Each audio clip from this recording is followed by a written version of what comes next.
Rising tension in Minneapolis as demonstrators and agitators continue confronting and attempting to obstruct federal immigration enforcement. And it all comes as the investigation into Minnesota's fraud scandal grows even wider and deeper. Our Washington insider, Armstrong Williams, joining us now to discuss some of the big headlines on the Hill. Good morning to you, sir. We want to start off in Minnesota and really what's happening there. What do you make of the narrative that's coming out from some media outlets and also these agitators who continue trying to block law enforcement, which, as we know, will always be a losing battle? Jan, we need to rewind where we were with the universities and the protests and how Trump eventually shut that down by shutting down the universities and their funding. 99% of the time, law enforcement don't commit these kind of intense where you shoot someone with a kill shot. And the narrative has become condemnation of law enforcement, condemnation of ICE.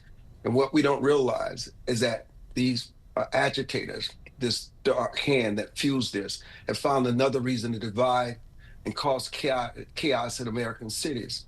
And so that has become our narrative. They have an agenda. They know they cannot destroy us by might, but they can destroy us within. And we're beginning to see this again because they've got something else to focus on. You never hear them protest when law enforcement or someone like that is killed. They only protest when it suits their agenda. And so we have to be very careful with the coverage and really do a deep dive on what's actually going here. This is the undermining of America. And also the undermining of law enforcement, because we also have to protect our law enforcement that's out there risking their lives every single day. This is one of the hardest jobs, as you and I both know, for them. It's a fact. And this was all as a result of billions of taxpayer dollars in the state that were stolen in this massive fraud scheme that authorities are now uncovering was much larger in scope. And officials say in many of these cases it was illegal Somali immigrants who headed these operations, including that infamous Quality Learning Center, which we're looking at right now, the focus of that video by citizen journalist Nick Shirley. Why do you think this fraud was allowed to go on for so long there in Minnesota? Jan, let's go back again. Let's rewind. What do you think AID was doing? What do you think these NGOs were doing? Funding terrorism. What do you think their agenda is? Their agenda is that they believe their morality is right, their righteousness is right. Tim Walz and Ilhan Omar had no issue funding terrorist organizations, funding these Somalis with America's money. They felt they deserved it. No one was going to say anything because when the whistleblowers did, they were fired. They lost their way of life. They're intimidated. It's not just in Minnesota. This goes on in many of these blue states. It's what's going on in this country. They're using our government resources to undermine us and to further debilitate us. And this fraud is just the tip of the iceberg. Yeah, this is what's happening to our country today.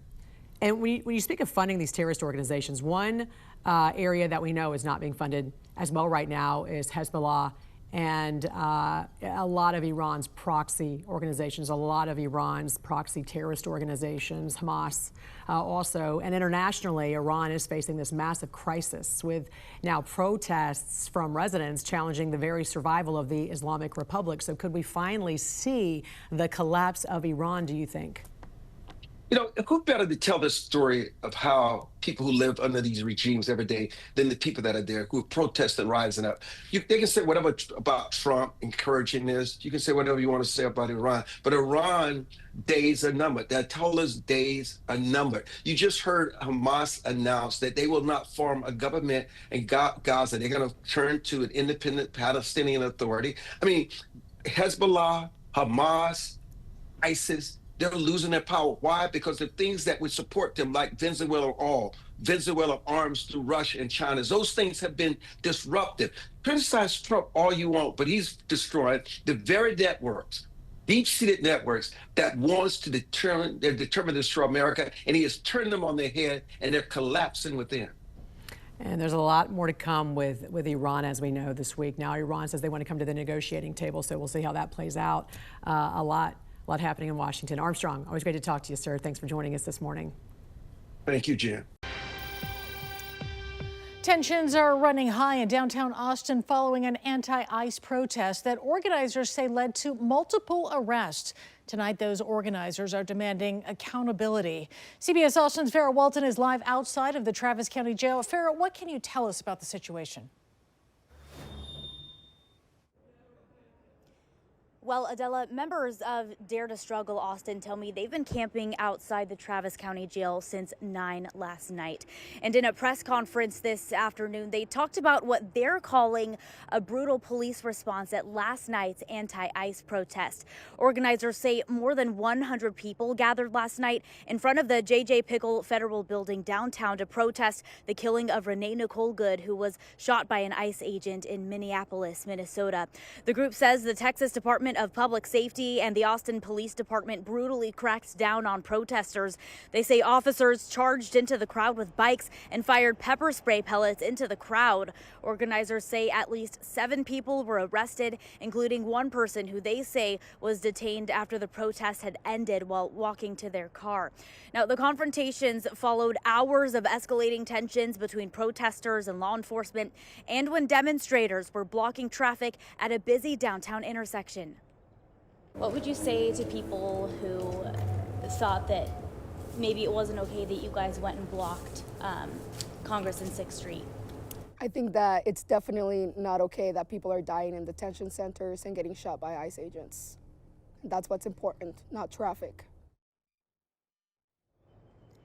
Meanwhile, Governor Greg Abbott responded to last night's protest on social media, writing Texas is not Minnesota and saying Texas DPS would not put up with defiant protesters. In a statement, he tells CBS Austin federal, state, and local law enforcement officers have the right to defend themselves while carrying out their lawful responsibility. Now, organizers tell us they haven't had much contact with the arrested protesters, but know that some of them have been in contact with lawyers. Reporting live in Austin, Farrah Walton, CBS Austin News. Multiple people who were detained by Austin police in Saturday's protest against ICE are now out of jail tonight. Some of them gathered downtown at a vigil for Renee Good, who was shot and killed by an ICE officer in Minneapolis on Wednesday. CBS Austin's Vinny Martirano is live at the Travis County Jail after speaking with one of the detainees. Vinny, what can you tell us about his experience? What did he say?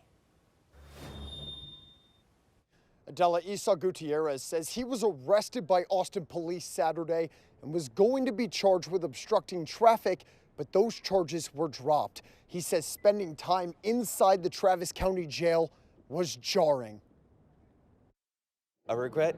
None the slightest. I do not regret my actions whatsoever. Isa Gutierrez says he and at least 4 others were detained by Austin police while protesting against ICE in downtown Austin. There was that small moment that I may not come out of this. They might find a reason to keep me here longer, and that is what really terrified me the most.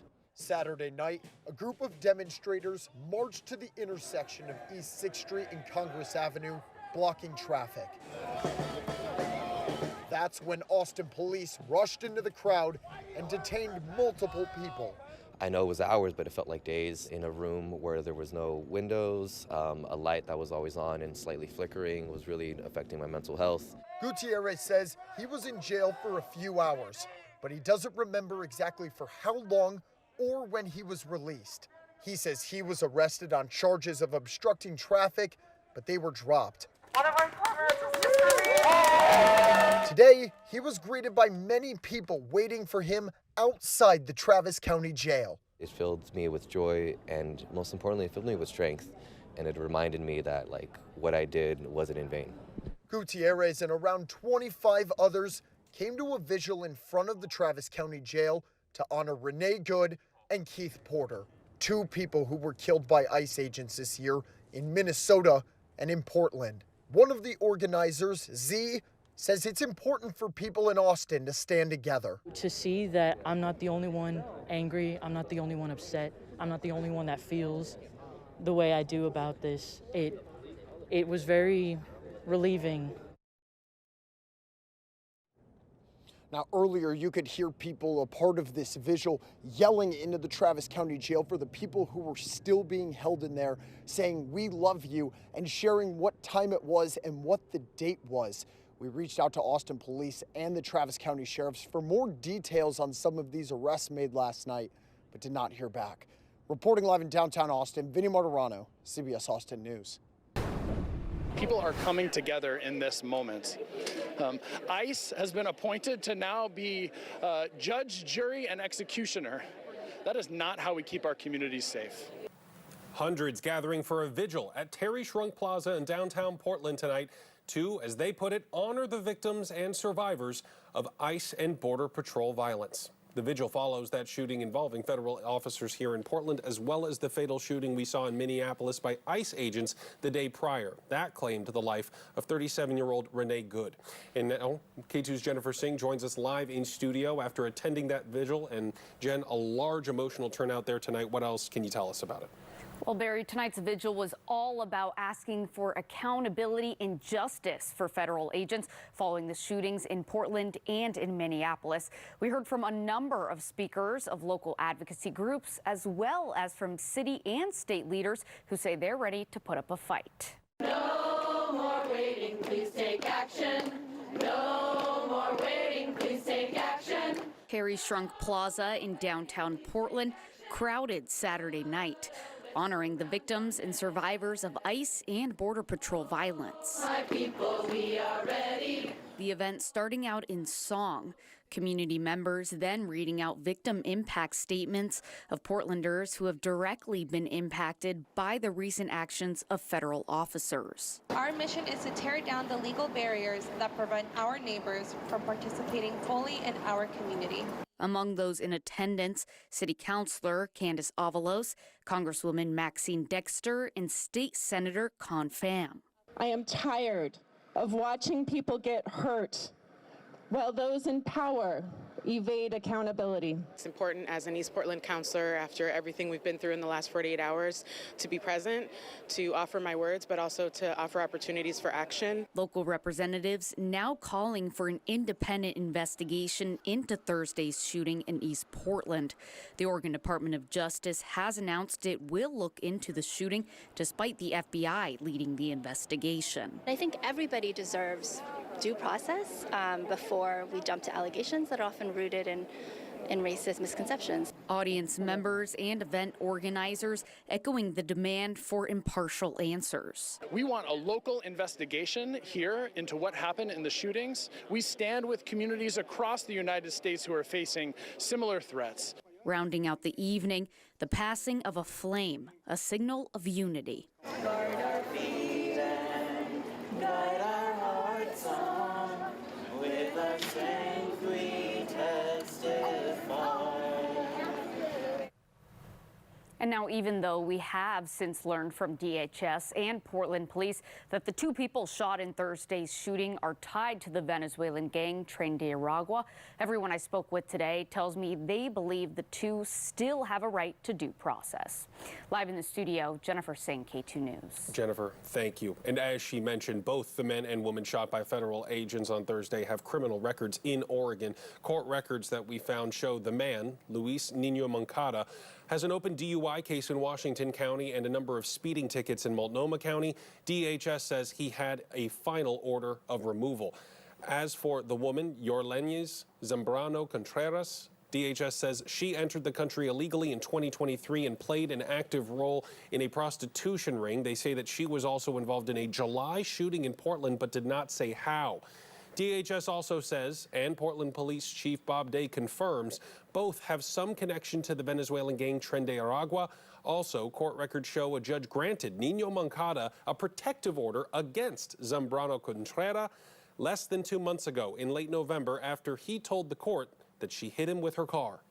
We are continuing to ask federal agencies for more information about what led up to Thursday's shooting. The most recent statements from the White House and DHS say it was self-defense by the Border Patrol agents involved. A White House spokesperson told us two criminal illegal aliens, including a Tren de Aragua member with a final order of removal, attacked Border Patrol. This will not deter the administration from conducting lawful operations. Instead, it affirms the need to continue to keep Americans safe. Meanwhile, the Department of Homeland Security says there is a larger issue, saying our law enforcement officers are on the front lines, arresting terrorists, gang members, murderers, pedophiles, and rapists. They are facing a 1,300% increase in assaults against them, a 3,200% increase in vehicular assaults against them, and an 8,000% increase in death threats against them. The violence must end.